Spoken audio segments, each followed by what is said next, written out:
I hit this issue today and here is the quick fix that solved it. If your Venmo account has been suspended and you need to recover your funds, follow these steps. Step 1. Check your email. Look for any communication from Venmo regarding the suspension. They often send an email explaining the reason for the suspension. Step 2. Log into your Venmo account.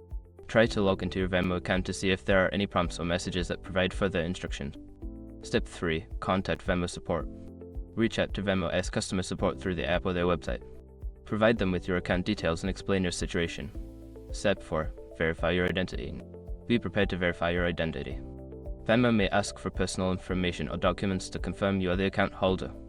A common issue is forgetting to check the email for a verification link, which can delay the process. Step 5. Wait for a response. After submitting your request, wait for Venmo to respond.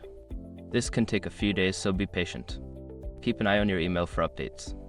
I hope these steps help you recover your funds quickly. If you have any questions, feel free to ask.